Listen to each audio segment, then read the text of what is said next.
qalamaatti kan hin baradhe. Beezikaal barumsa kan hin baradhe jechuudha yeroo sanitti.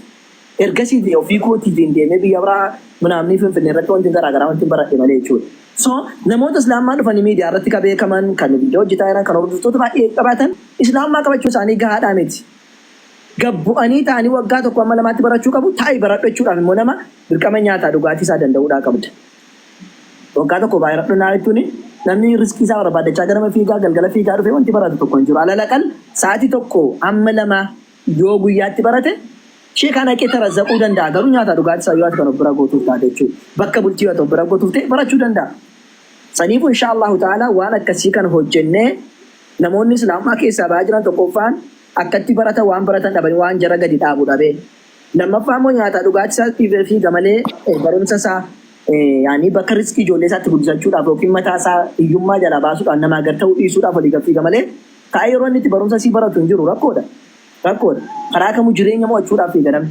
Nama mokomachuu hin qabnu maaliif garee seenii barachuu dide jennee gaafa waa gooneef garuu seenii baradhu taa'ee baradhu jennaan. Yaa carraan akkasii gaafa argamu. Gaafa argamu deemoo laa hojiin ati irra jirtu sirriidhaa miti islaamaa qaatti barachuun dirqama jettee ittiin jechuudha. Har'a garuu taa'ee baradhu jechuudhaaf itti muu keessaa wallaahi nam tokkotti dhaqee keessaan hin dubbanne. Maalan godheef hin baradhu jedhaan. Jireenya isaa mo'achuuf asii bachi fiigaa jira namni kun. Hin jechuun dandeessu. Saniifuu mee waa tokko gadhaabnee fi alalaqalli waggaa tokko amma lamaatti waan inni keessa taa'ee barachuu danda'u gaafa goone dubbachuu dandeenya gaafsan. Waan kana waliin haa goonu wanti sun immoo farahantu godha osoo hin taane isiniin qabadheen ce'a jechuudha laga kana. Laga kana immoo rabbiin booddee akkana ceesistan abdiidhaan qaba. Akkuma waggaa lamaan irraa waa hojjenne yaadattume uummata kiyya qabadheen ce'e. Har'as waan san hojjennee inshaallahu ta'ala hojiidhaan agarsiisna waan jedhudha rabbiin kenna nu haa milkeessu. Barakallahu fiikum. Inshaallah. Laatti fufna. Waggaa meeqa amma isinii ergaa akkaawuntii na ergaa keessaa? Waggaatti birrii 22 ji'a jaatti waggaa birrii 11,000dha waan humni keessan danda'edha. Nama dirqisiisnu. Okay, amma miti ji'a sadiin booda yookiin tokkoon booda isinii erga waa waggaa tokko achiin booda kan waggaa lamaallee waggaa sadiillee isinii erguu danda'a. Inshaallah. Rakkoon hin jiru. Amma kan meeqaa jedhaa galmeessu keenya? Ka waggaa lamaan galmeessaa ka waggaa tokko baasee ka waggaa kaanillee galmeessi. Jazakallahu khaira. Allahu akbar. Allahu akbar. Takbiraan dagatina warri jala Allahu akbar. Maala maqaa kee sirriin itti jazakallahu khairan. Abdurrahman. Abdurrahman. Abdu silbii kana chaarjii bukkisee lafa kaadhame akka tokkoon barreessuun na cekkee gasilaati. Ayya. Abdurrahman. Abdurrahman eenyu? Abdurrahman badhaasuuti. Badhaasu. Yookaan King Boy. Jazakallahu khair. Ufat Rabbi subhanahu wa ta'ala niyyati jalman sifagau. Rabbi si amin kesu insyaallah. Jazakallahu khairan. Boleh.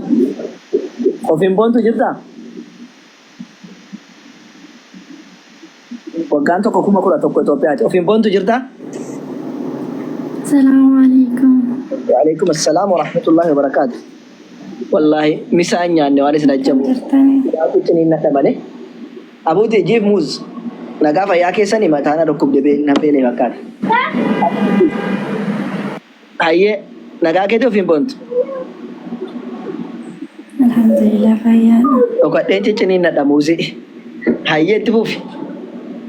Laafiyaa. Laafii kun.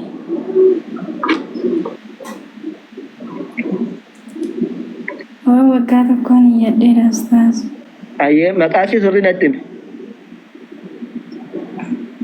Oromiyaa Amaan. Oromiyaa? Oromiyaa.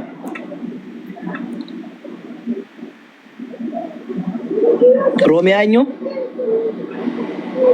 Amaan. Eenyu? Omaan? Oromiyaa Amaan. Amaan, okay. Amaan. Maqaan yookaan ofiin boontu. Kan waggaa tokko moo ji'a jaayetti? Waggaa tokko. Maashaallah jazakallahu khairan ulfaadhu galatoome akkaawuntiin na gargaaraa warra jala jirtanii inshaallah shuutu iskiriinii godhadhatis. Godhadheera. Ayyee jazakallahu khairan ish my eenyu jedha my life mom my life mamidha